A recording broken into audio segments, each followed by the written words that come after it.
Good evening, everyone. Today we had our first day of the GuanYin recitation Qi. How did it go? Okay, no difference, right? Okay.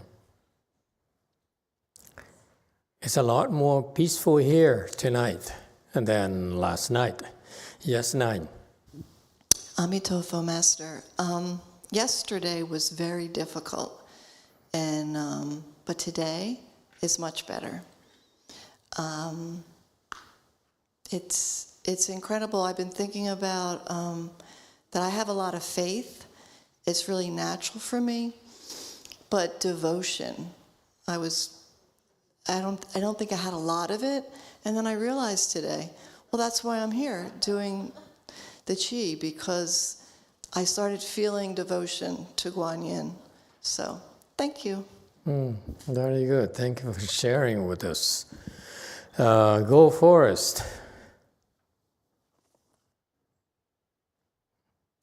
Hello, Master. I want to repent. I was lazy and didn't do the morning ceremony this morning. So I want to repent on that. Naughty girl. Did they beat you up? I think so. Did you folks over there do the thing, the beating thing, Sangwuk Sinim? Or was it simply an empty threat?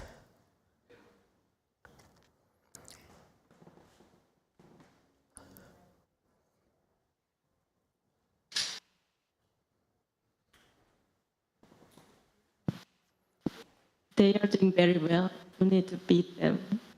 You did very well, no need to beat them?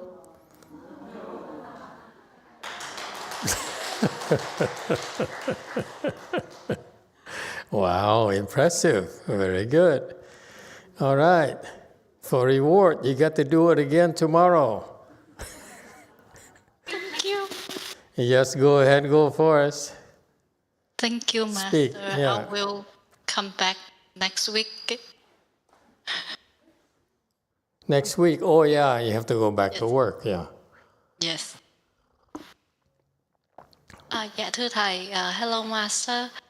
I want to repent as well because for being lazy and taking your support for granted. I know that we got shelter and food and a lot of support from you, from Sunim and everyone, but we was being lazy and skipped the morning ceremony because we sleep in. I'm so sorry about that. Yes, and we will make sure no more next time. My heart is broken. Okay, anyone else would like to repent? As long as we're here, why not? Okay, very good. We're all clean and pure. Yes, 8. This would feel like a vacation for me if I don't need to take care of the kids. Where are they, by the way? They are in the room. I have a question. So if there's a conflict between my needs and my family's needs, like for now, I really want to stay here for the night. And my older son wanted to go home to sleep in his comfortable bed. When he told me that, my first reaction was, oh, I should meet his needs. But now I'm starting to get in touch with my own needs. So I have a second thought. So I have this tendency to put other people's needs before my own needs. But now I started to think that my own needs are as important as theirs. So there's like part of me said, is saying I should send them home because it's such a small request, right? I should meet his needs, but part of me is saying I want to stay here. Okay, are we becoming selfish? Me first. Did you listen to the talk on Saturday morning? We talk about 4 levels of 4 kinds of people. The first one is me, or self-serving. And number 2, if you're better, then you are righteous. You do the right things. That's better. Then you're happier that way. And number 3 is to, what's number 3? To be proper. What's proper in layman's terms?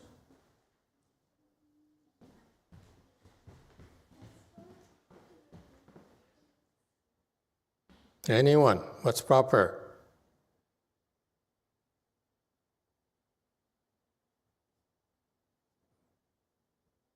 Yes, 2. Thank you, Master. I think a way to put it could be to be considerate and do the right thing. And be considerate and do the right thing. Be proper is the first level of Buddhist wisdom, where you, yes, 7. Thank you, Master. Being proper, you told us it is do things according to the cause and effect.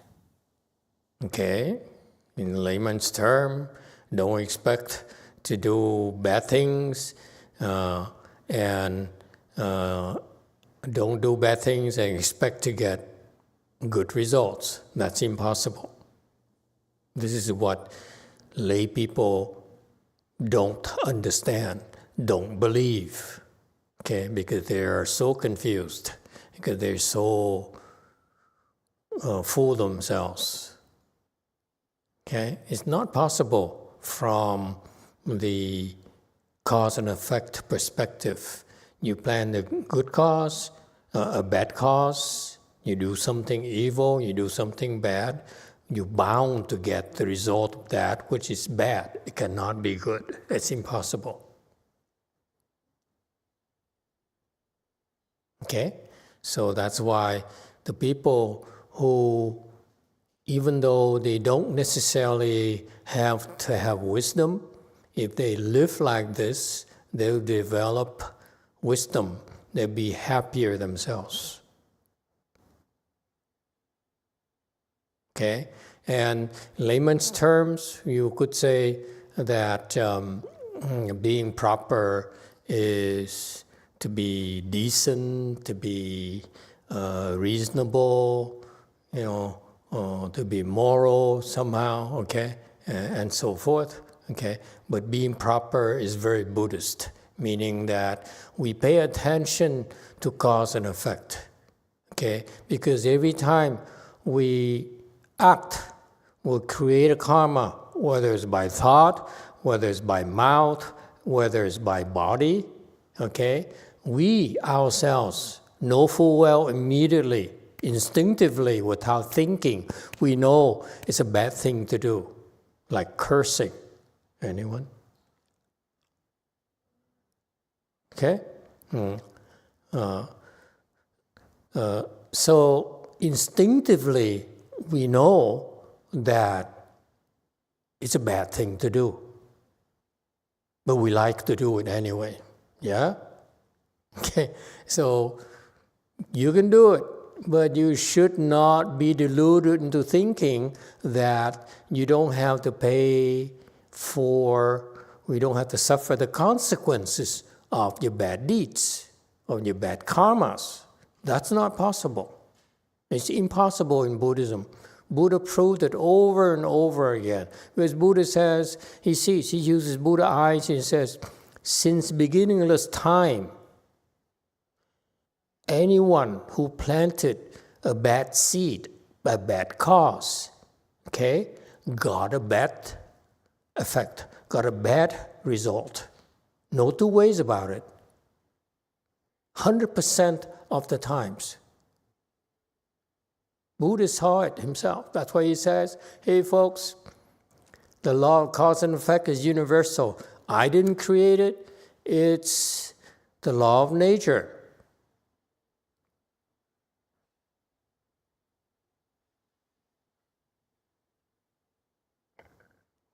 And ordinary people, they say, you see these people, they're rich and they're famous, but they got there because they cheated people and they stole from people.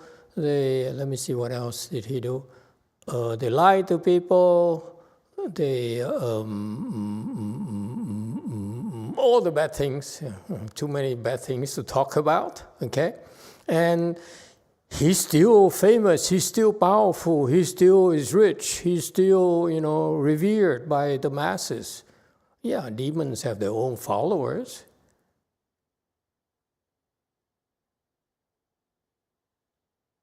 Okay? Bad things are coming their ways. No two ways about it. Okay? And it's impossible for them not to bear the consequences of the bad karmas. Period. Yes, 9. Thank you, Master. Nacho has a question. Emitofuo, Master, could you explain the difference between being righteous and being proper? Thank you, Master. Being righteous has to do with, I equated that to the morals of the non-Buddhists. Okay, Hindus have their own rules of morality. The Christians have their own 10 commandments and so forth.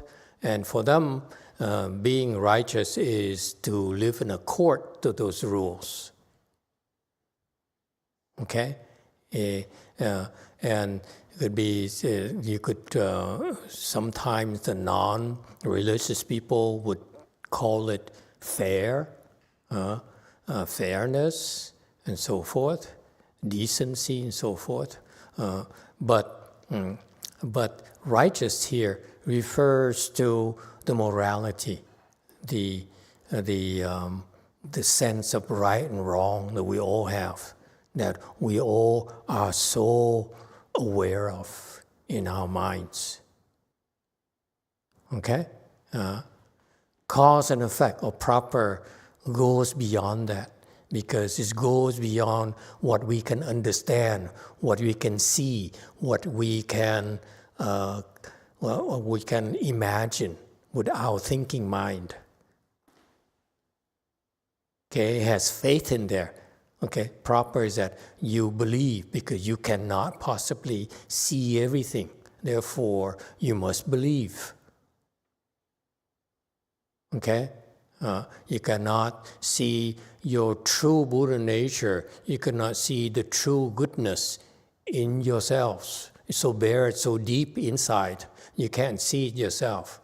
But you should believe that inherently, deep down, even if you are a devil, you're Satan, you're still very good inside.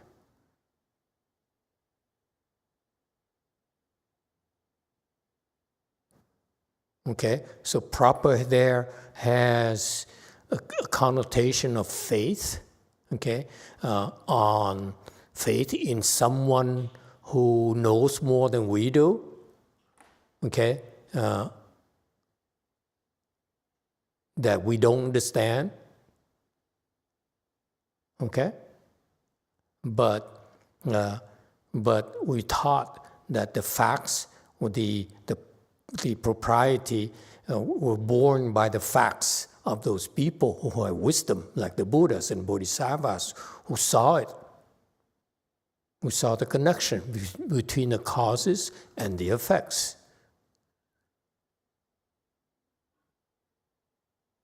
Okay?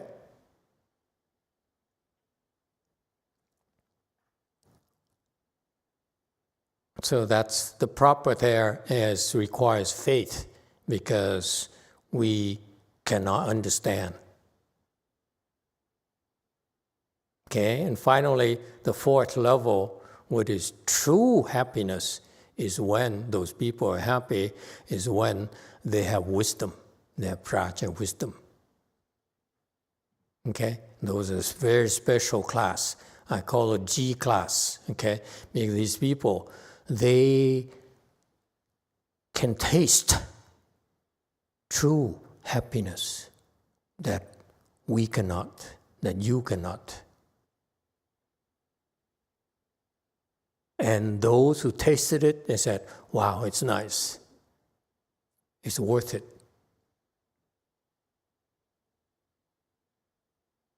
All right? So those are the four levels of four kinds of people. Okay? Yeah. So the first kind, again, is self-serving. They only live on the intellect. Okay? And they can figure things out. They can use their thinking mind to solve problems, including trying to be happy, trying to get what they want. Second level is, and they find out that all those people, rich people, powerful people, they find out they end their lives, they're not happy. They wonder what their life had been about. Okay? The children couldn't wait for them to die so that they can get their inheritances. Okay? And the second level is righteousness, or could say moral. Okay? Where there's faith, beginning of faith in what's fair, what's righteous. Okay? If those people who value righteousness, they have a better chance to be happy, they're happier than the people who are self-centered or self-serving. Okay? Our education system is geared towards serving the first group. That's it. Okay? And this is why if those of you who have a chance to teach, okay, whether you're a teacher, professor, or a parent, or an aunt, or an uncle, okay, you're in a position to influence the younger generation so that you stir them and give them the proper perspectives that you weren't given at all when you were younger.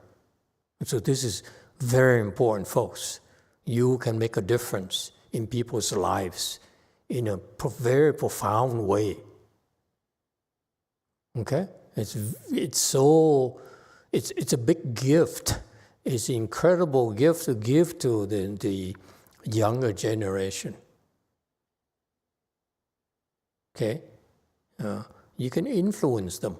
And don't talk about cause and effect. Talk about, help them understand that there's consequences. And instinctively, we all believe that. Okay, we know that it doesn't sound logical that we steal, and yet we don't have to pay the price for it. Okay, only the adults who do that is only because they delude themselves. They hide their heads under the sand so that they don't see the consequences. Okay. For example, the people who lie left and right to everyone, to their wives, to their children, okay?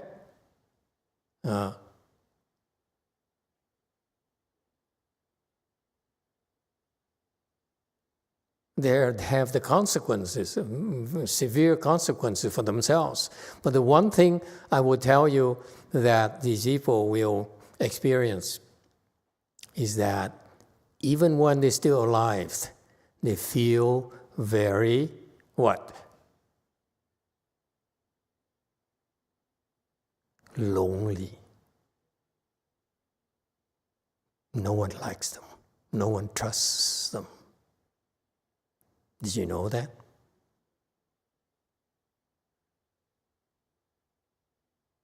I can think of one man right now. Okay? His wife doesn't like him. His daughter doesn't like him. His sons don't like him. His cronies don't like him. They only use him to make money. Okay? So he's just being used. That's all. He uses them, they use him, that's it. And at the end of the day, no one really cares for him. Except for one woman who's crazy. And guess what? He's in love with her. Because she doesn't care for the money, for anything. He just wants him.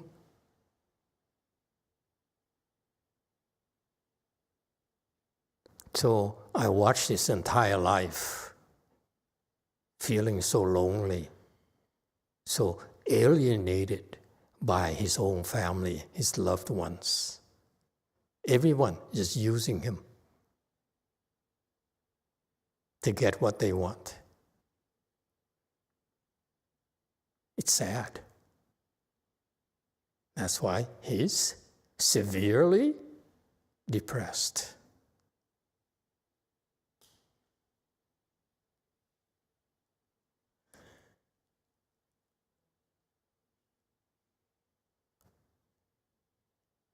All right, and finally, the final comment I'd like to make is about wisdom. Wisdom is different from propriety or being proper, is because it transcends proper.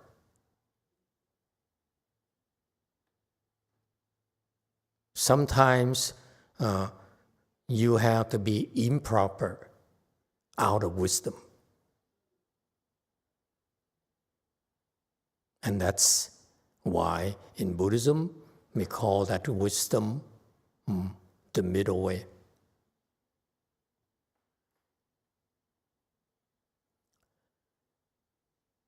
Questions and comments? If you're not there, stick to propriety. 2. Thank you so much, Master. I really appreciate how much you expanded on what it means to be proper. I think since I took refuge and signed all the paperwork, yada, yada, about believing in cause and effect, it's such a profoundly different way to see the world. And to be able to describe that to a layperson, who I would consider that to be like a non-Buddhist person, someone who doesn't know what merit and virtue is, someone who doesn't understand, blessings, et cetera, et cetera.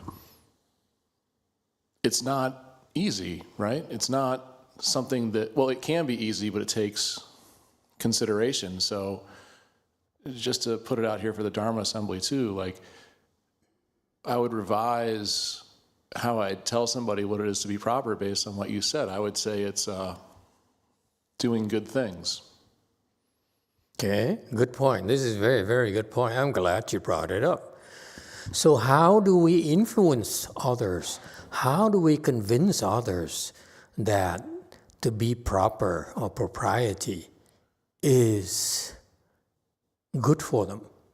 That's the bottom line, isn't it? We need to convince our children, our siblings, our students that to be proper is advantageous, it's rewarding.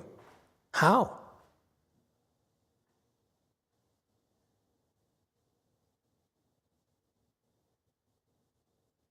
Because if they're not Buddhists, they're not going to take you seriously when you quote, Buddha said so. It's Buddha who? How do we influence people about propriety? Yes, go first.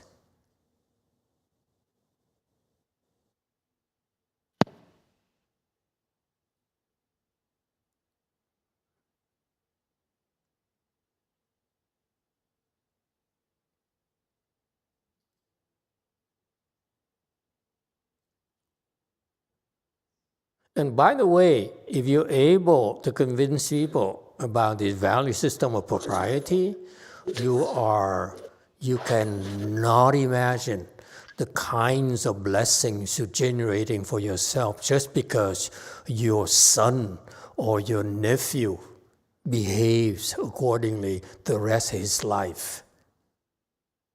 He's generating so many blessings for you.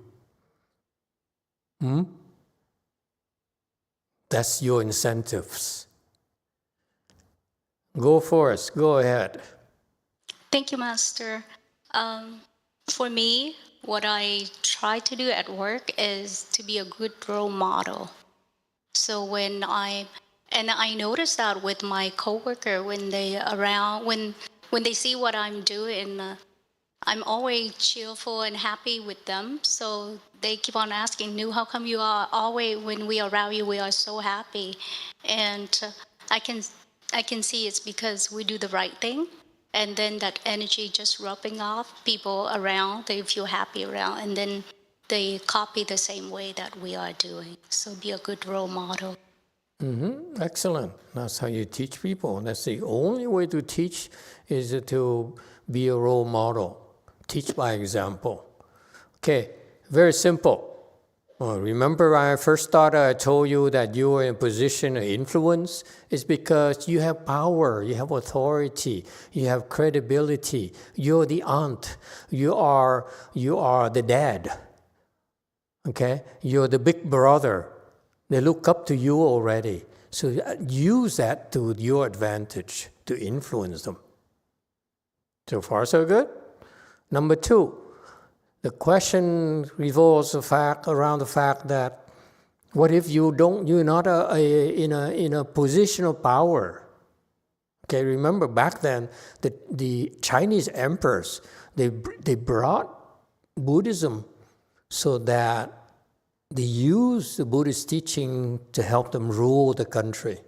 But it's more than that. What these emperors didn't realize is that when they teach their subjects, the Chinese people, to do the proper things. Again, as I told you, these people the emperors have even more blessings, because all the people are influenced by by their teachings. So that's why this is how these Chinese emperors later became enlightened a lot quicker than otherwise. Okay, but what about in the cases where you really are not in a position of power? You really have no influence. Okay, then couple things. Number one, if you have samadhi power, you put your foot down, you say, "No, I'm not doing this." Yes, I'm going to do that. Okay, so oh my God, that's a long drive for you, huh? The Tesla or the Merc? The Mercedes. Okay. Good. No wonder she's still smiling. Welcome. He drove or you? I am the so romantic. Taking his wife for a ride down to SoCal. Okay, where were we? Okay, so your samadhi power increases your credibility, adds weight to your words. Don't underestimate that. When you meditate, when you practice Chan, when you cultivate, you're building up this samadhi power here, and it makes you more credible, makes you stronger. Okay? And I don't know if this is true or how true it is, but the girls can sense that this man is stronger than the other. No? I know I'm going out on a limb, but I got to try. And the funny thing is, after that, after they meet with you, and then they meet the next man, say, wow, this guy is so weak.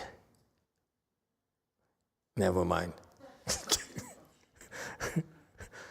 So your samadhi power, okay, even though you're not in a position of power or authority, it really is very influential, okay, because you don't move.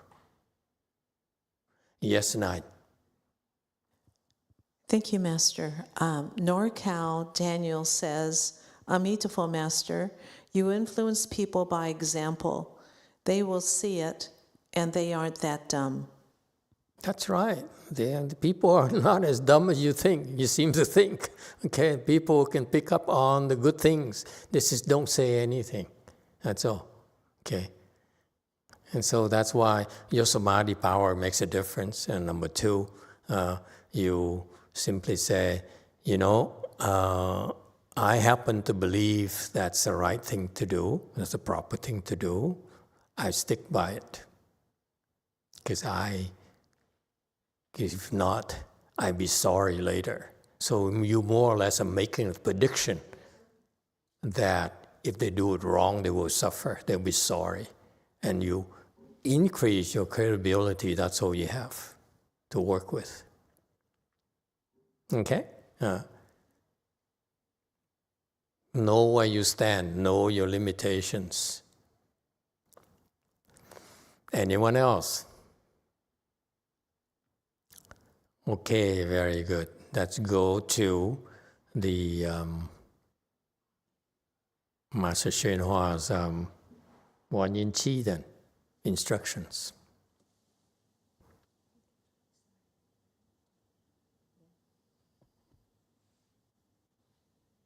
要走啊！你走了之后呢，我们还不留啊。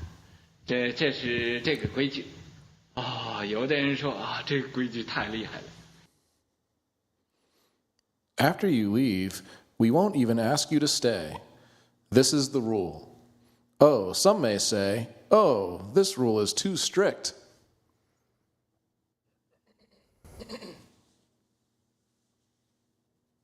那你不走，什么事情没有呢？ If you don't leave, then there is no problem. 明白各位呀，都是有缘的才到金山寺来。要没有缘的话，你连金山寺这个门都没有法子进来。 Did we skip a slide? 108 to 109? Yeah. Each and every one of you all have affinities. That is why you have to come to Gold Mountain Monastery.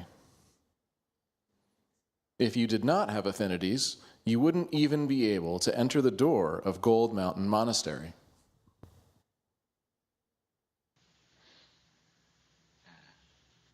既然是有缘，那么大家不妨做一个这观音法会上的朋友。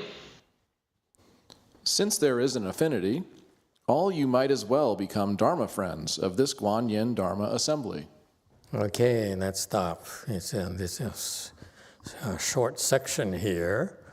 Master YongHua says, That's from last night's, the continuation of last night's Dharma talk. He basically said the people who want to leave, they have to pay for the food for everyone who was eating at the GuanYin Qi assembly, and then it's no problem. That's the only thing they have to do. Then they can leave. And so he says some people say that this rule is too strict. And the master says, then don't leave. And it's don't worry about the rules. Okay. And then next section, he's talking about affinities, concept of affinities. He says, in order for them people to go attend that GuanYin Qi back then, they had to have a lot of affinities with Gold Mountain Monastery. Gold Mountain Monastery is the one I've been to in San Francisco 10 years ago. It's a tiny, tiny place. Okay? And it's in the midst of Chinatown. And I think this is referring to Gold Mountain Monastery, that prior version, the previous location, where it's a little bit bigger, but not as, doesn't look like a real temple at all. Okay, but what he's saying here, affinities are required for us to be able to come and cultivate together. Okay, if you have affinities, there's no way we can get together here. Not just Gold Mountain Monastery, but all these assemblies here, for us to be able to come and practice, to come to recite GuanYin's name, to listen to the Dharma, and so forth, means that we have a lot of affinities. What kind of affinities? I don't know about the people who were there at the time, but in principle, for our particular Dharma, for you to be able to keep on coming repeatedly, more than once, it means that we've been practicing together before. That's the way it is. If it's your first time, typically you will not last. You have to leave. You take yourself out of the picture. Okay, whether it's GuanYin Qi, whether it's a chant class, whether it's Buddha recitation, it doesn't matter. What he's referring to is that it's people don't understand this, that typically for us to be able to get together like this is because repeatedly, time and time again, is because we've done it before. Okay? And you know, typically you go into a temple. I've been to many, many temples, all sorts of temples. Sri Lanka temples, Thai temples, Vietnam temples, Taiwanese temples, Chinese temples, Korean temples. Okay? There's one thing that really stands out is that when I went there, people sort of looked down upon me.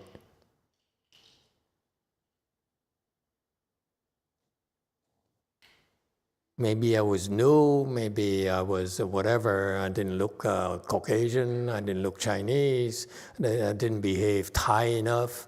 Okay, so you see, in the typical temple you go to nowadays, I notice that people, unless they know you, they kind of judge you and kind of give you a hard time. Agree, disagree. They look down upon you. This is a Vietnamese temple. This is a Sri Lankan temple. What are you doing here?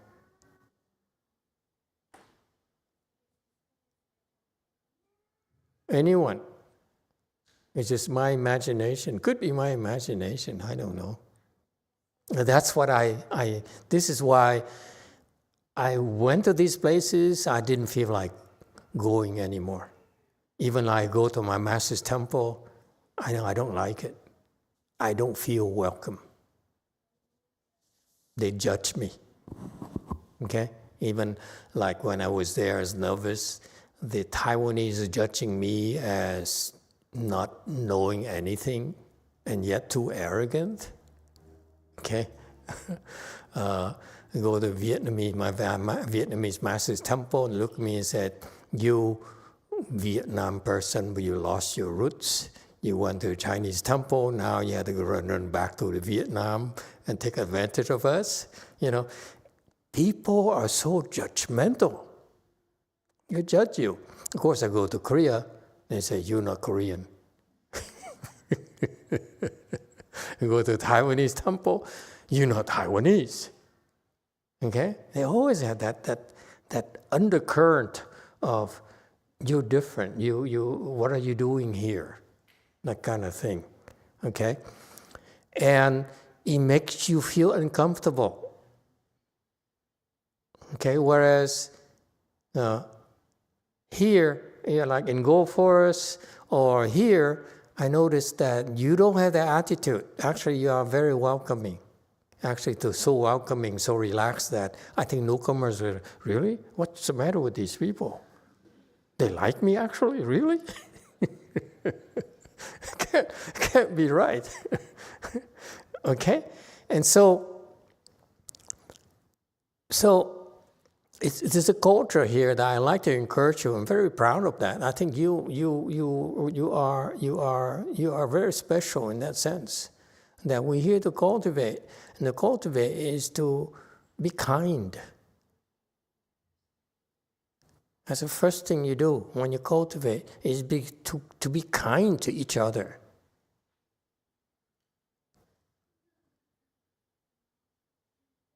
Okay? So anyway, it's not just that, but for you to be able to practice this GuanYin Dharma door, or the American Wei Yang Chan Dharma door, or Our Four, Two Hands and Eyes, and Tantras and so forth, okay? You need a lot of blessings. That's what affinities really mean. You need a lot of blessings. If you have enough blessings, then you go to another temple and say, no, I don't like it here. Okay? Because you're used to this kind of dharmas already. The standards are there already. So when you try others, you say, something is missing.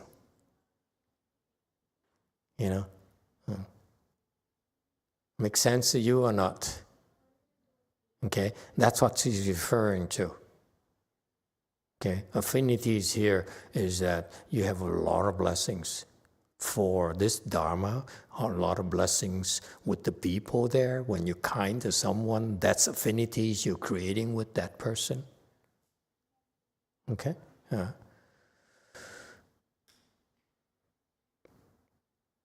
Okay.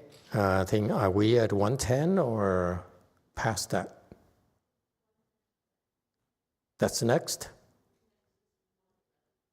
Oh, okay. And because for this affinity, all of you might well become Dharma Friends. This is GuanYin Dharma Assembly. Okay? Dharma Friends. And he will explain Dharma Friends next.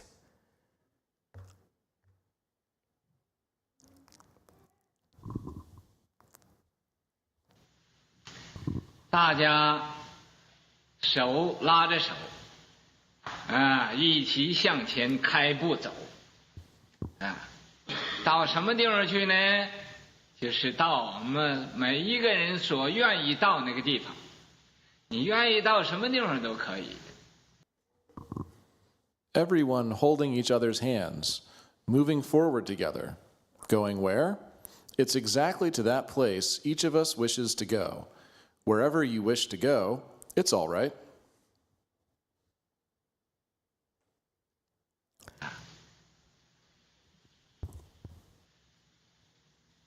那么这样子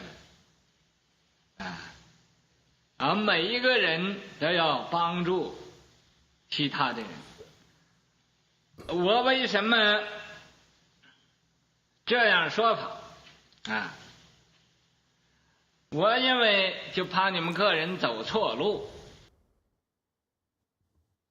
Then, in this way, each of us must help other people. Why do I speak in this way? Because I am just afraid that you all, on your own, will take the wrong path.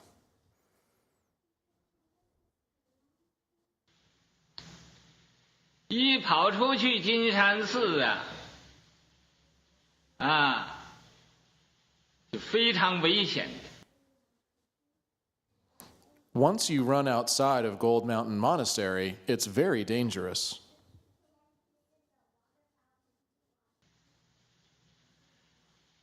最好的证明就是有个果儿。这果儿以前来参加是什么禅期是什么期参加了几天就跑了。The best proof is there's a person, Guo-er. This Guo-er came to participate. In what? Chan Qi. What kind of Qi? He ran away after participating just for a few days. 跑了到外边就受不了了，又跑回来。He ran away, went outside. He couldn't bear it, and ran back again. 跑回来现在我天天想打他一顿，把他打跑了，算了。He ran back. Now, every single day, I think about giving him a beating. Beat him so he runs away for good. 但是这么久的时间，我还没有时间打他。But after all this time, I have yet to find the time to beat him. 等什么时候我打他一顿，试试他还敢不敢在这个地方？最好就现在跑。Just wait. At some point, I will give him a beating to test out if he still dares to stay in this place. It's best to just run away right now. Okay, stop there. Okay.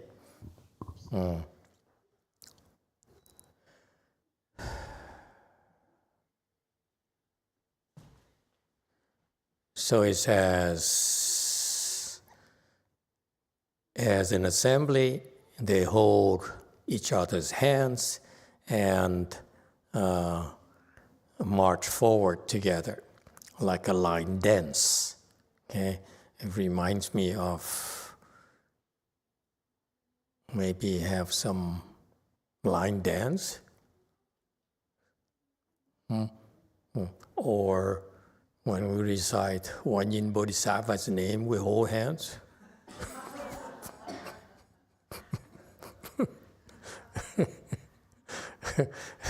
I don't know why he uses analogy. It's kind of weird, but who knows who was there at the time, okay? And so, but the concept here is that holding hands to me evokes the image of a certain level of comfort and the guidance that your neighbor, your Dharma friend provides you. Because what's interesting about this assembly is that you find people who are at different levels and they are helping each other. Okay, and I can't stress enough how impressed I am that the Qi here tonight is so much better than last night. You've been working hard all day, okay? And so keep it up, okay? And so there is coherence there. You practice together, recite it together, okay, and that it shows. I walk in and say, wow, it's a different tempo as compared to yesterday, okay? And so let's march forward together. You march forward towards the light. And he says, where are we going? Wherever you wish to go, okay? And it sounds casual, but that's exactly the spirit. You can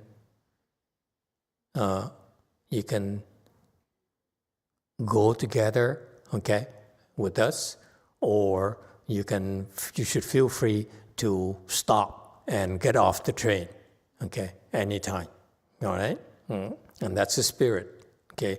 It sounds like that in English, but that's exactly the spirit in cultivation. We travel together, we cultivate together, but you feel free to stop or to get off the train, get off the boat anytime you feel like it. That's very Mahayana, okay? We're not that attached to you. Oh, you didn't want to hear that, okay? All right, and it's about let's help each other because he says here that if you cultivate by yourself, you will get lost, and that's a fact. Okay, you don't realize how difficult it is for you to cultivate by yourself.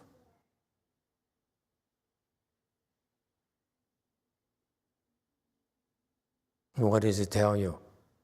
It tells you that if, when you cultivate, and if all you believe in is yourself, it doesn't matter, you can be amongst 100 people, but you will get off the train, you'll get lost. That's what he's telling you. If you only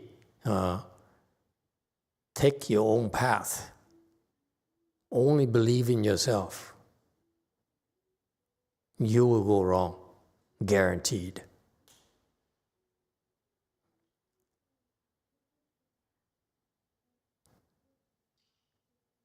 When you cultivate vigorously, you don't want to be by yourself, I assure you. What are you doing at home? You are online, you cannot make it here, okay? What do? You tune in to these assemblies, or you make sure, this is very important, you make sure that when you cultivate by yourself, you listen to the Dharma, okay? Listen to Master Hsuanhua's lectures like this. You don't realize he's actually making adjustments for you, okay? It sounds casual, it sounds very, very superficial. Actually, he's stirring you back in the right tracks. Listen to his Dharma, listen to our lectures. This is very, very important. Every day. Okay?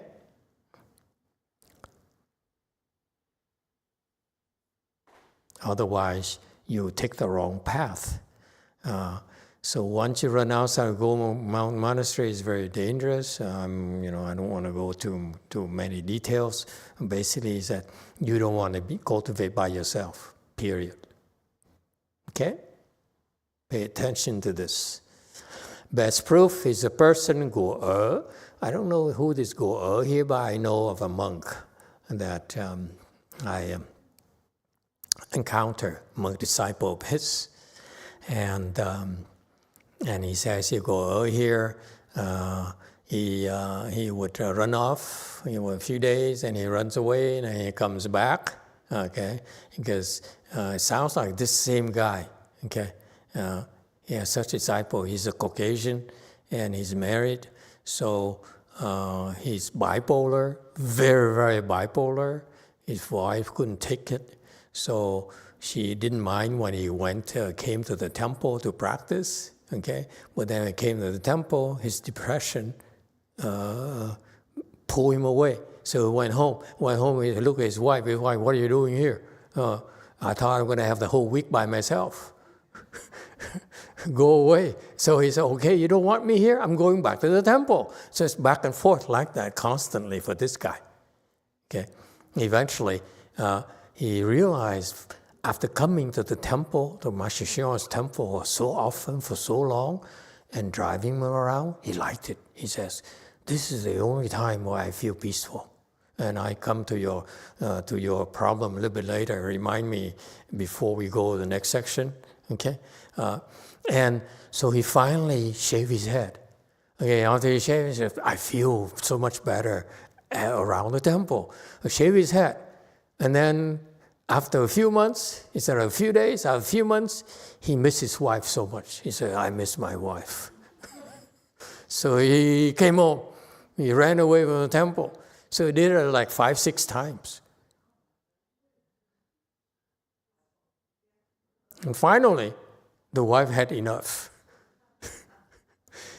She brought him back to the temple.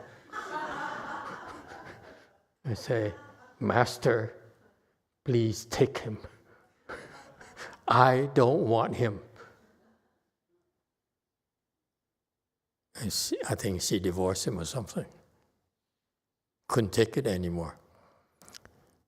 So he stayed as a monk for maybe 5, 10 years.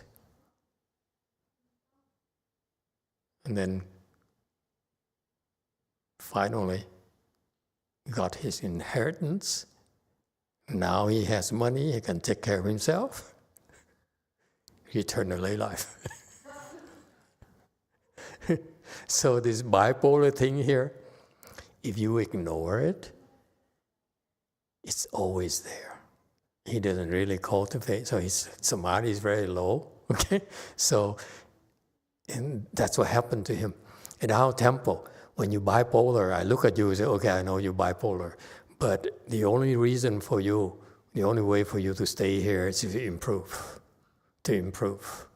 Because if you improve, your tendency, the chances for you to run away would be a lot less. This guy didn't improve at all. Okay? So that's why here you last a lot longer because you improve. You can resist the temptation to run away more and more and more and more. This guy is flat. Huge temper. Okay? So I'm proud to tell you that our assembly is quite different from his assemblies, because for you to stick around,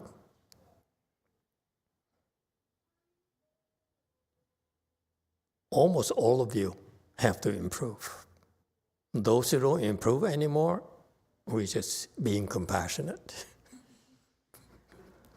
And we hope you run away. Yes, 9. Thank you, Master. You have a question here from Daniel 7. Emitofuo, Master, what do we do when we are around people who are judgmental and discriminatory? Is it our karma that we have to endure? Thank you.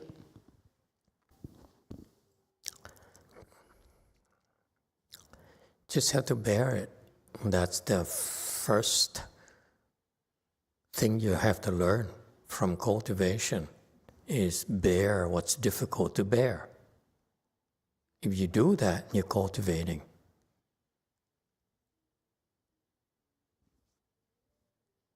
Okay? All right. The young lady there asked about her and her son. Which one is more important?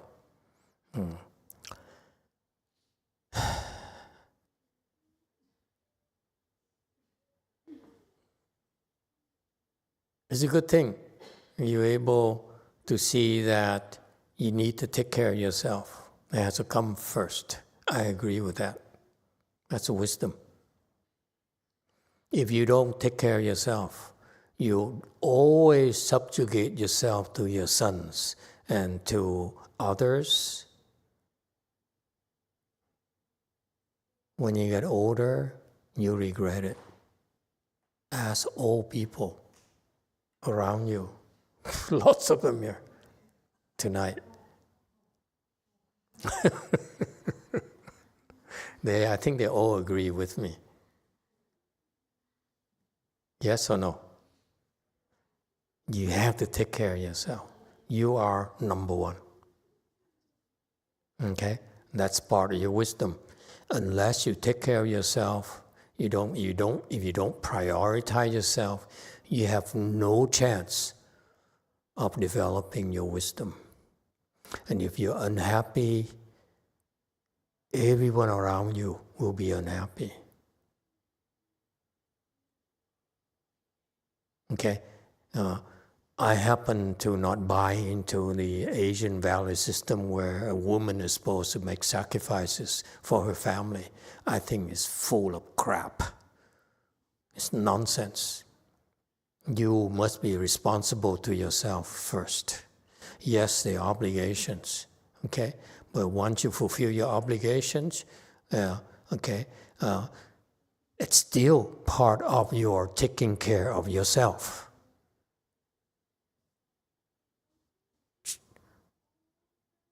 It doesn't mean you subjugate yourself to others' needs. You take care of yourself by taking care of them. It's still in that spirit. Okay? So now it's between you and the sun. Okay? So how do you deal with this?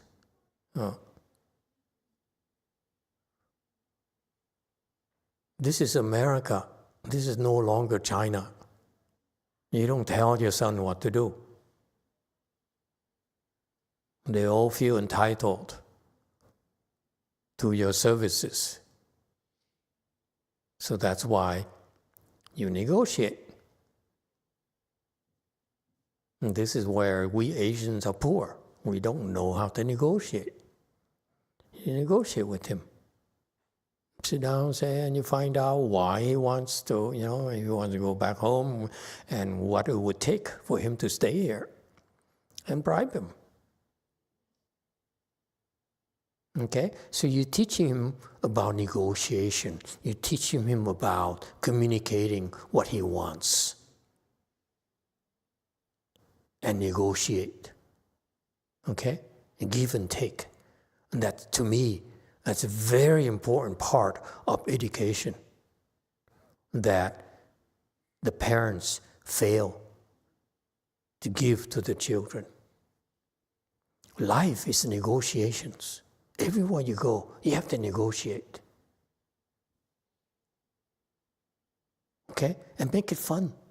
It's not for you to antagonize each other. It's about finding common grounds and proceed and give and take and so forth. And if you do that, you have that kind of attitude, your son is very smart. He'll benefit greatly from it. Don't make it, one way where I tell you what to do. It's negotiations. Okay? Of course, there's always limits. If they're too stupid, they're going to hurt themselves. That's when you have to put your foot down and say, no, you can't do this. You keep doing this, I throw you out. Okay? But that's how these are opportunities for you to learn how to communicate with your children. Anyone else has any other suggestions? Negotiate, guys. Okay? Including the wife, Vietnamese men, they look at the wife, I tell you what to do, it's going to be my way. Okay, you hear? And the wife, okay, our culture is only one way. Baloney. They resent it. And when they get older, they hate you. Okay? Negotiate. Okay? Yes, too. Thank you, Master. I don't know why I feel compelled to share this information, but it occurs to me that recently the Nintendo Switch 2 was released. And I do understand that's a thing that young boys like. It can achieve two things. One, with a headset, it can be very quiet. And then number two, it can keep the boy very still and like self-contained for hours. So I just thought I'd put that out there as something maybe to work backwards from at the negotiating table if it comes up. Okay, thank you. Is that what your wife did for you?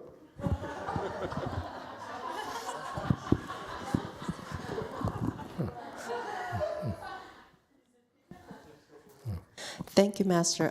It's a great opportunity to express my negotiation. But at the beginning, my husband did not like to come to temple. It's not your lecture, just that he's so exhausted from work.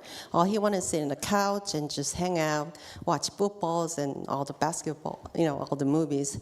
So I began to bribe him with junk food because his weak point is pizza, hamburger, you go on and on. So at the beginning, I bribed him, hey, if you go to temple with me, let's go after eat pizza. His favorite was Domino Pizza. So we'd go to Domino Pizza. And go, hey, after this lecture, let's go to Carl's Jr. and Five Guys, whatnot. So we go together. Things we do for love. So after a couple of years, my husband outsmarted me. Now it doesn't work anymore, bribing now. So now at this point, we negotiated. So if you go to a temple with me, we're going to do blah, blah, kind of together. So negotiating is very key to communication as Absolutely. well as any relationship. It's all about negotiation. Yeah. Yes. It's all negotiations. Life is negotiations, folks. Wake up. Okay? Especially Asian culture is always men telling women what to do. Or now in the Caucasians, it's women telling men what to do. Clear? See? Yes, 9. Thank you, Master. Tui has a comment here for you. Emitofuo, Master, it might be helpful to figure out how to make the temple stay a more joyful experience for them. Yeah, sure. Work at it. Master Z, go ahead. Okay, very good. It's a chance to me, negotiations are a chance to get to know the person better and express yourself. Okay? Express your needs. All right. And you'd be surprised on how much they appreciate that the boy appreciates it because now I understand mommy better, more than before. Yeah. All right, so next slide, it says every single day, I think giving him a beat him so that he runs away for good. But no time yet. So he felt that he needs to beat him for him to run away. But if this is that guy, you don't need to beat him. He will run away by himself. That's what happens to people who are depressed. They take themselves out of the picture. And for whatever the reason, we don't need to do anything. Yes, DTT. 질문하신 리나 교수님 맞나요? 당신이 샘플에 머무르고 싶은 기간만큼 아들 이름으로 약사위패를 달아주는 것을 제안드려 봅니다. 실제로 한국에서 이렇게 하신 분이 계셨고요. 효과가 있었어요. 네. Nina Professor, I have a suggestion. So the duration that you want to stay at the temple, why don't you request a medicine master plaque for your son? Because actually this happened in Korea. For somebody did that and had a good result. Yeah, money solves everything.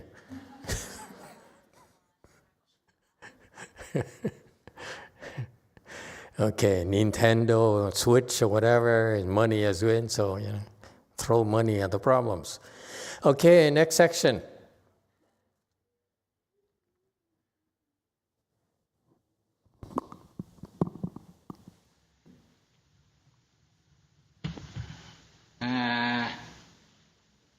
按说车走要把所有的钱，都是这一个人给，但是啊，如果你要偷着跑呢，那大家也没有办法。First, let's talk about whoever leaves must pay. That person has to pay for all the money that was used. But if you sneakily run away, then neither I nor anyone else can do anything about it.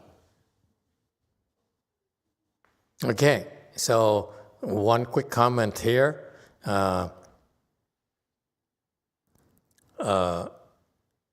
This is just my guess. As he was speaking Dharma, he caught someone thinking that, he can't make me pay. I'm going to sneak out. That's why he says this, because it doesn't make sense. There is a gap here somehow.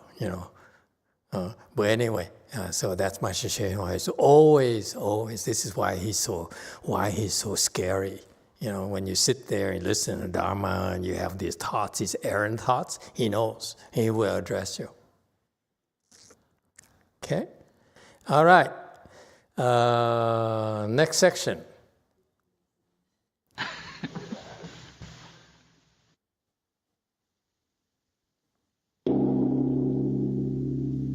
Guanyin 菩萨是我们的兄弟。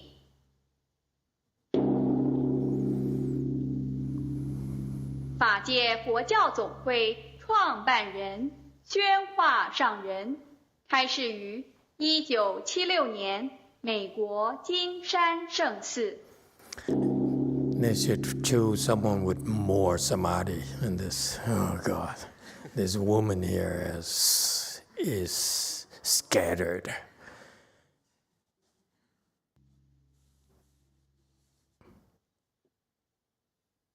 Ten天呢，念观世音菩萨，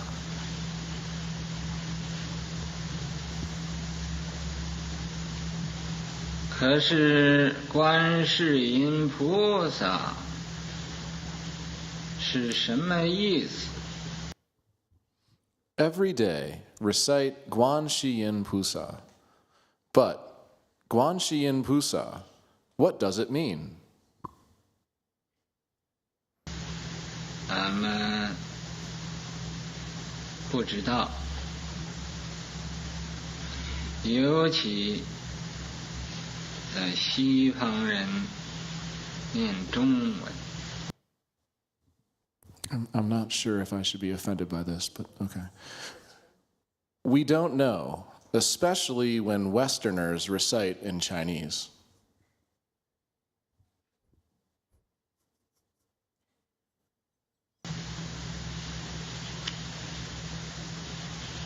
要懂得中文的人会明白一点，不懂中文的就和这个念咒是一样的。 Those people who understand Chinese, it will be a little clearer. For those who do not understand Chinese, this is just the same as reciting mantras.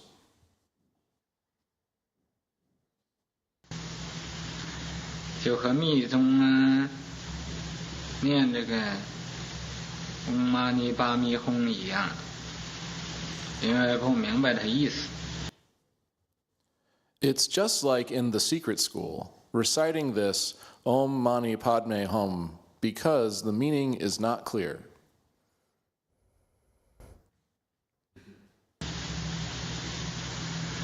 可是这个观呢，就是观察，观察世间所有的音声。 But this Guan is just to contemplate all the sounds of the world.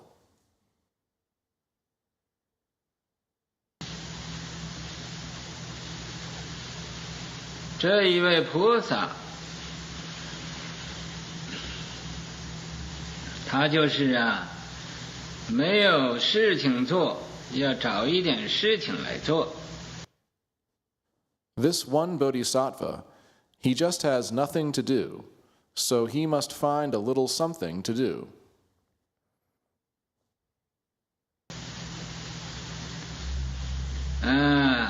这个观也就是看，看在英文呢，它有意思可以说是 look， 就是 too much look。 This guan also is just look. Kan in English roughly means you can say look. It's just too much look.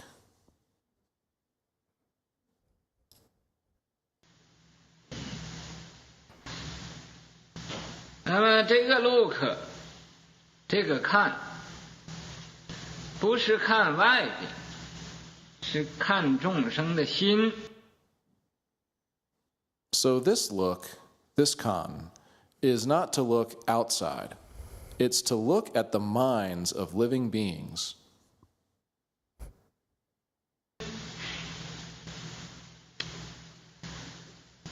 看你哪一个心里没有妄想了，空了，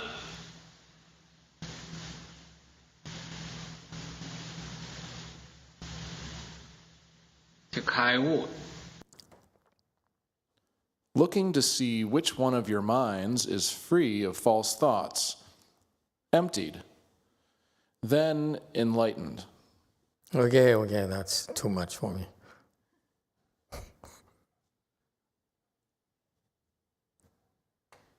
Okay, 120. He's explaining this GuanYin Qi why we recite her name.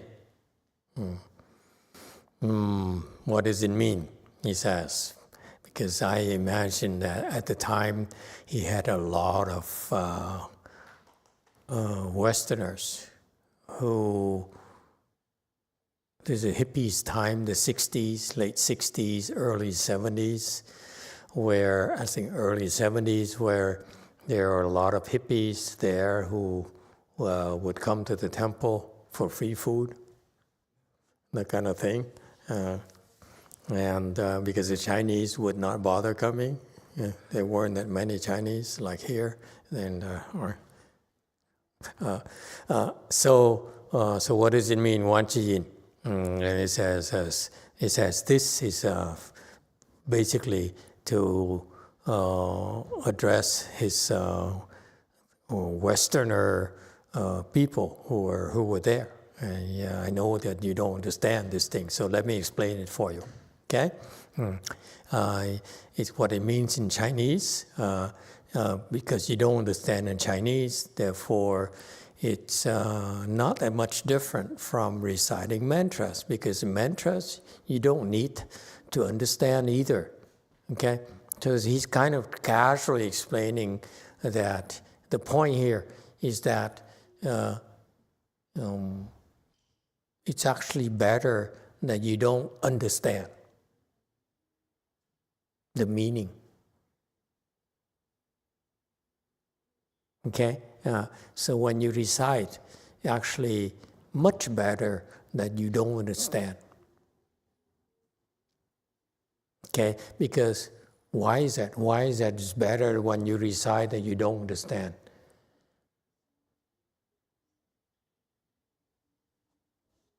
You still hurting? Oh, you little girl. Yes. Were you crossing your legs when you sit in the car?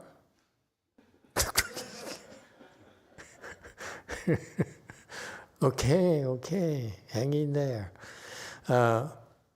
She used to scream, Now she doesn't scream anymore. She just cries quietly. Oh, why am I doing this? Yes. Is there two? Thank you, Master. It's actually been a point, not terribly conflicting, but, not knowing Chinese when we recite the Great Compassion mantra, I have literally no idea what I'm saying. So I'm not thinking. It's just trying to shape the sounds with my mouth. That's it. Yeah, because the recitation Dharma door doesn't require you to understand. That's the whole point. You just recite. What is recitation? Recitation is simply thinking of one sound, one character after another, after another, after another. There's no need to understand at all. It's better you don't understand, because when you understand, that understanding thought there is not helpful. It's best you don't need to understand anything. You simply follow one sound after another, one after another. That's all you do. That's the Dharma of recitation. You don't need to understand at all. Okay? And so that's what he's trying to explain here to those people. He says, this is like mantras, but he doesn't dissect it this way. He says, you recited mantras before. It's just the same as a mantra. It's no different, except it's called YongHua Pusa. That's all. Okay? And like in a secret school, you recite Om Mani Padme Hum. You don't even know what it means. Okay? But let me explain to you. I will explain to you because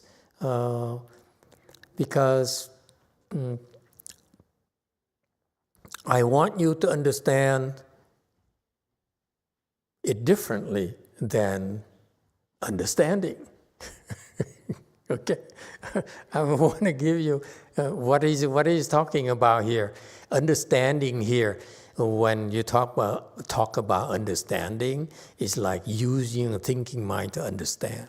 When he's explaining here, he's planting the seeds for your true mind to be activated. There's a difference.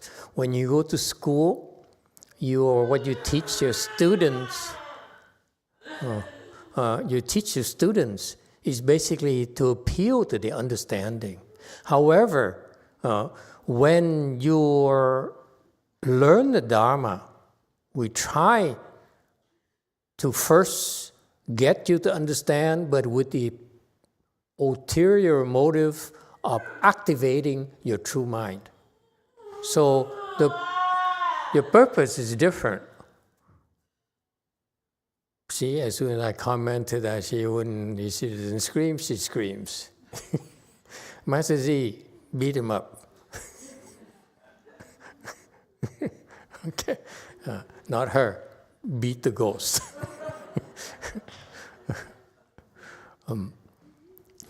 Okay, so you see, so on the surface, it's like he's contradicting himself. You don't need to understand, but let me explain to you. Okay? So that's why. It's help you understand. This one here is to contemplate. Okay? Contemplate what? Contemplate the sounds of the world. Okay? So he's explaining the meaning of this name of this bodhisattva here. His name YongHua. So contemplate the world sound, okay, basically. And he said it has nothing to do, so must find something to do. So again, this is because of the Westerners present in the assembly back then, because they prop someone up like, why would you want to contemplate the world sound? And so he says he has to find something to do, okay. But this one here in Chinese, it means to look, or kan, okay, in English. And then it says he adds too much look. I don't know why he adds too much look, because I think what he means is that He does. He often contemplates. He often looks. Okay? That's why too much look is his Chinese, his Jinglish, Chinese English. Okay? I don't think you could explain it like he often looks. Guan is constantly looking, but he explained it as too much look. Okay? Again, if I'm wrong, please forgive me. I take a lot of liberties because he's dead already. I can say anything I want, and I have to deal with him later. Okay? And then next he says, this look here is not the look outside, but look at the minds of living beings. Again, it's nonsensical. He says, look here, the Kan or Guan or Kan. Okay, look is not look outside, but it's look at the minds of living beings. Aren't the minds of living beings outside of you? There's a contradiction here. It doesn't bother you, huh? It bothered me right away. Looking outside? Like you keep on looking at my mind, how I react to your talk. I have my false think, I want to leave, I don't want to pay, therefore I'm going to sneak out. Okay? And why do you have to keep on picking on me? Yeah. Okay? So look outside, not to look outside, but you look at the minds of living beings. The mind of living beings are outside of you. There's contradiction, clearly. Anyone has any problems? I don't know why Westerners never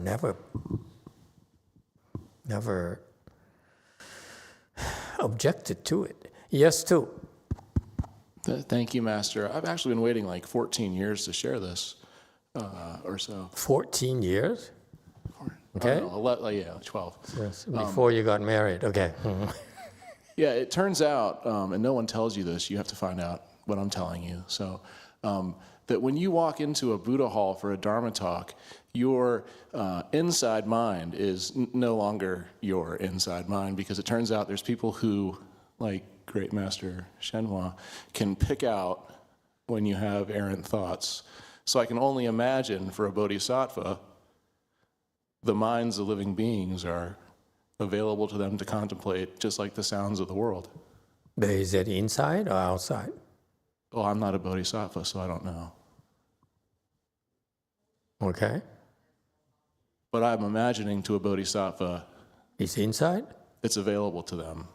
So is it inside or outside to a bodhisattva according to you? I've walked into it.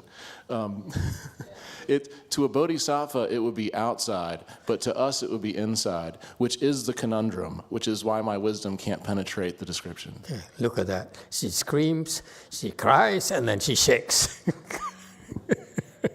Jesus Christ. So distracting.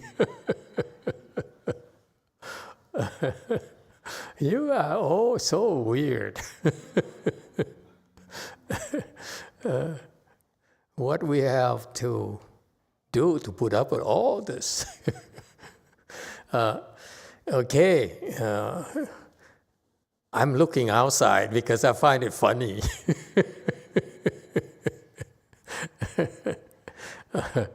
Okay, not look outside. He says that. Not look outside here refers to the process. The technique of contemplation is not look outside. It's looking inside. That's the first part here. This phrase here, to contemplate, to look, to kan here is to look inside, first of all. Okay? Okay. Next, when this bodhisattva looks inside, he sees the minds of living beings. Aren't you glad I'm here explaining this to you? If you were to listen by yourself, say, I don't know. This Master YongHua, he is kind of confusing.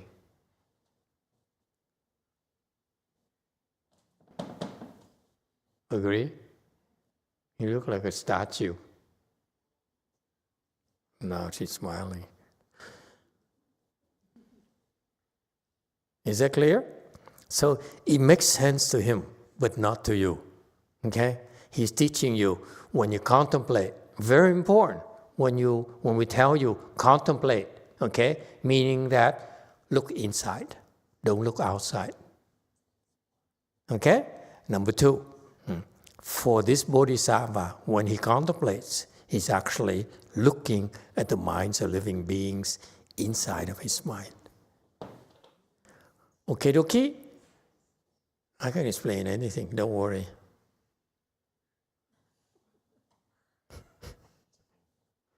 Are we there yet, or are we done with this this new section, or where are we? This is the last one. The last one? And so he says, we're looking at one of your minds free of false thoughts, emptied, and then become enlightened. I don't know what he's talking about. Okay? So he says,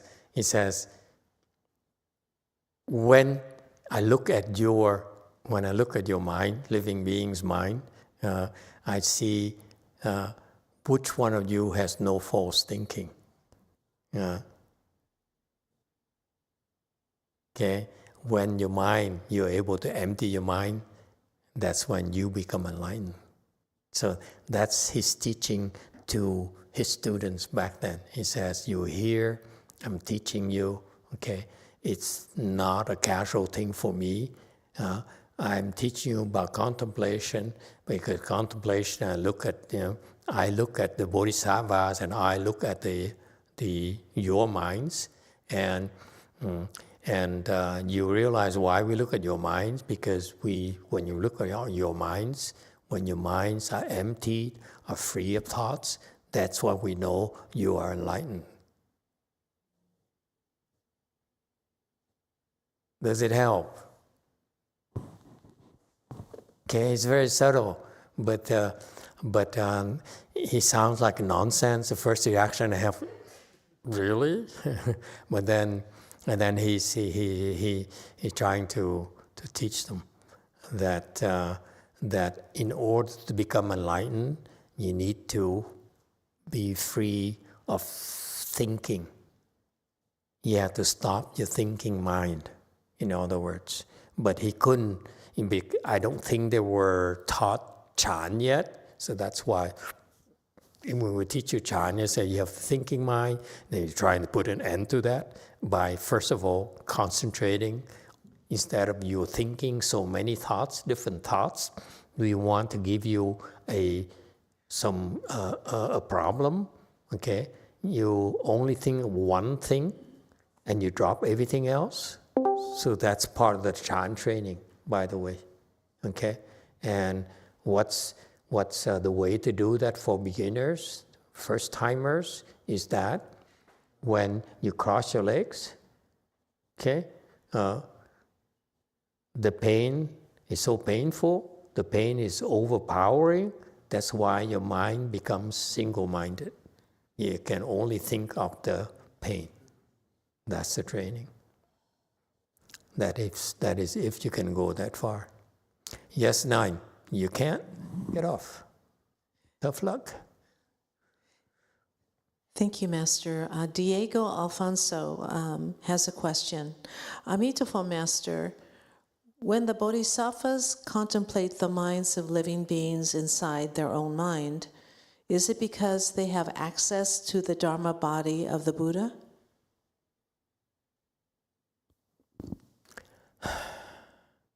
You're asking me about bodhisattvas. What do I know about bodhisattvas? So I don't know how to answer this question, okay? But based on the common knowledge from the scriptures, basically, it's not the way he explained it is too complicated. Yeah, and this is why I feel that those were the early days in his teaching career. So that I think he's still trying to figure out how to teach the Asians and the oddballs, the Westerners, and how to reconcile them in a way that would make sense to both. Okay?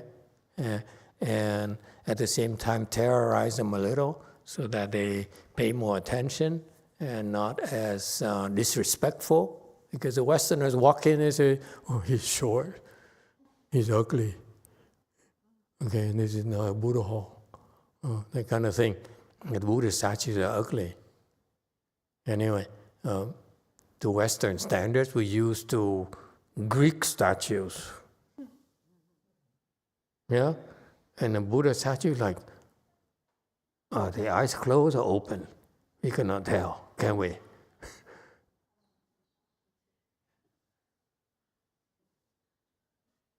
And then we cannot tell the difference between GuanYin Bodhisattva is, we call it she, but the face like a man. And so many issues, okay? It bothered me. I went to my master's temple, city of 10,000 Buddhas. They have this big GuanYin Bodhisattvas, okay? Carved out from Master YongHua. They gilded it, okay? It has 10,000 hands and eyes, and 42 hands and eyes right there. And it bothered the heck out of me because every time I look at him, every single day, I ask myself, is it a man or a woman? It looked like a man to me. All the statues in that style, they look more like men to me than women. There's one right there, one somewhere here. I saw another one too. It's that style. The face is square, okay? Which denotes tremendous level blessings when your face is rectangular. The Chinese, the Asian call it square. Actually, it's rectangular. You got that? So that's why the statues there of that GuanYin Bodhisattva statue, that style, is rectangular. But rectangular face is for us Westerners, is for men, not women. Women are supposed to be like this. No?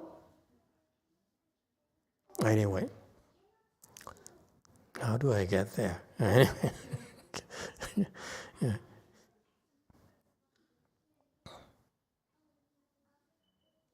So what was the question?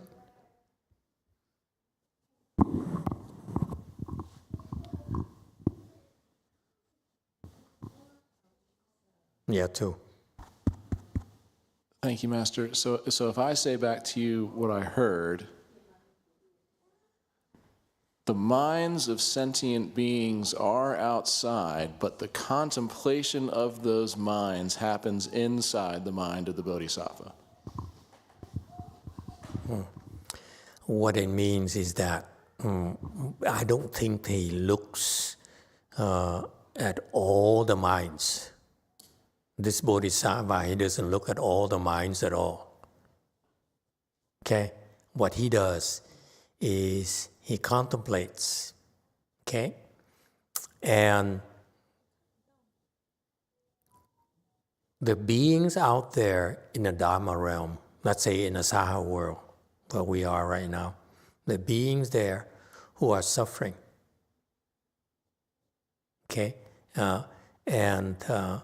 And so they're suffering, but their suffering are unbearable to them.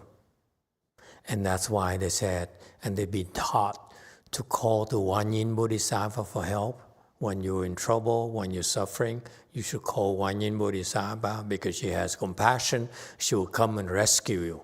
So what she does is that she sits there and she meditates. And that's what Guan is about. Guan is to meditate. It's not Guan, okay? Guan in terms of Kan and so forth. Guan is to meditate, okay? When she meditates here, she decided during her meditation, I explain it differently than the Chinese, okay? Because I'm not Chinese. So she meditates, okay? But when she meditates, she says, when I meditate, My objective when I meditate is to make myself receptive to the requests for help from all over there, from people out there who are suffering, who says, this is too much for me, I can't take it anymore. GuanYin Bodhisattva, please help me. So that's what she does. She says, I meditate, that's a Guan, okay? But when I meditate, I'm receptive to, meaning I'm still here. Okay, I'm not looking outside. I'm still here. But I allow myself to receive the sounds of those people coming to me. I'm not going out there.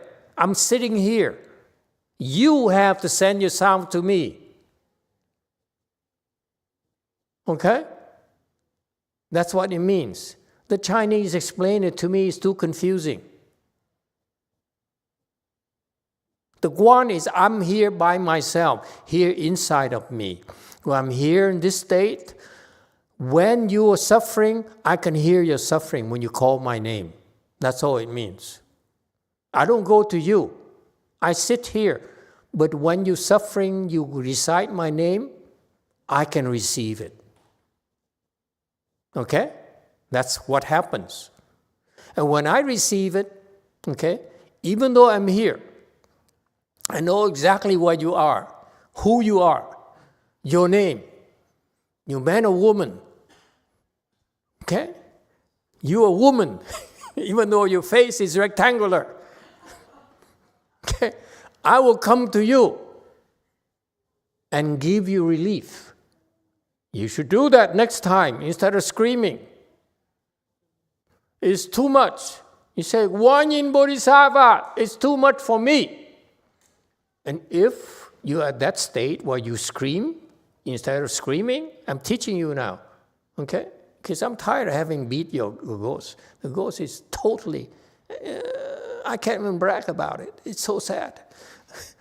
Okay? Next time you feel like screaming, okay? You call GuanYin, you say, GuanYin, it's too much for me. Please help. It will die down just like this. Psst, like a balloon. Interested? I tried. It worked. But you have to wait until it's unbearable. Do not, like my dad, who is as soon as, GuanYin, help. Don't do that. You only call GuanYin when you cannot take it anymore. Boys and girls, remember that. Do not bother GuanYin Bodhisattva. Don't get me in trouble. Got that? Okay? You see, it's amazing because it worked for me. It died just like that. I couldn't take it anymore. What you're experiencing today, or when you cross your leg, is nothing what I experience. It just, I won't even describe it to you because then the rest of the world will know and imitate my description and steal my description. I tell you, it's much worse than you. It's like, 10,000 times worse. And I call her, say, GuanYin, I can't take it anymore. GuanYin, please help. And if it's at this level, it dies just like this.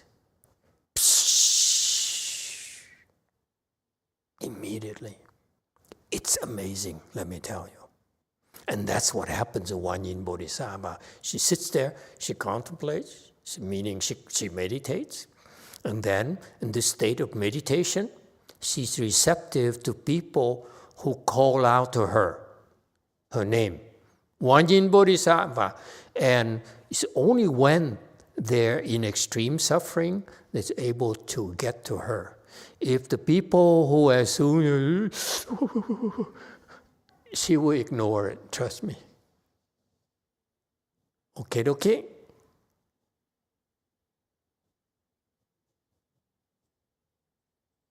You cannot abuse her compassion. She will ignore you. Okay, time is up. Thank you, everyone.